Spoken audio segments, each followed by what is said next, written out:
In the Old Testament, vows are often taken to provoke God to action.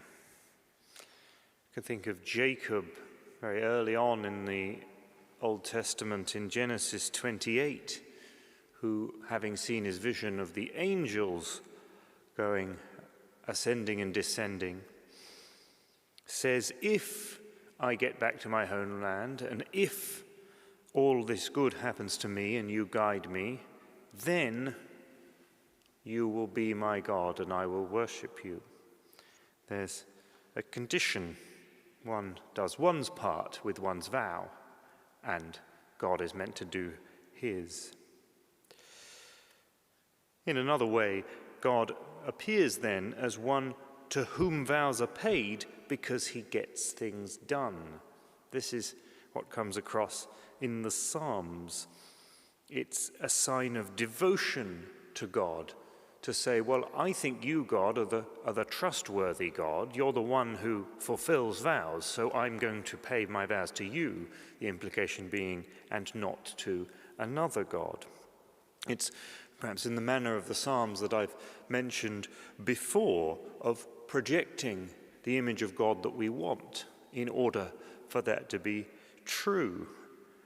Persuading God by flattery, if you like.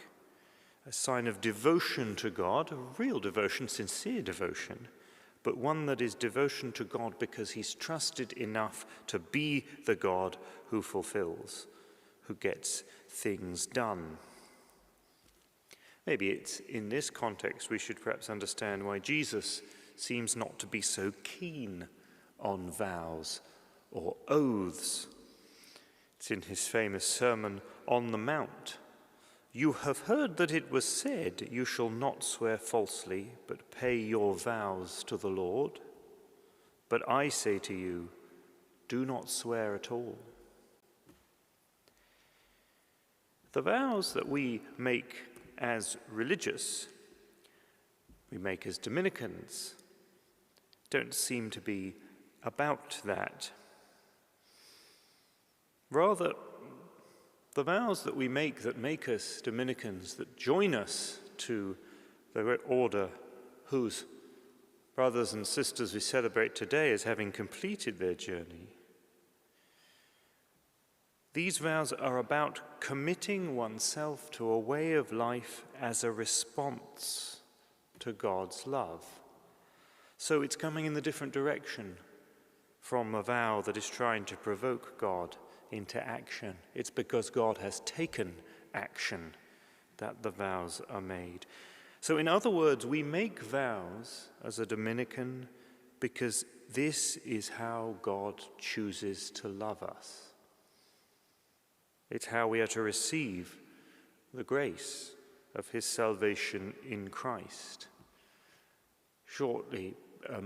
In short, being a Dominican is how we are to be saved. So it's good to know that there are others who have followed the OP path and have indeed been brought to the glory of redemption, of the life in heaven. And that is certainly something to celebrate.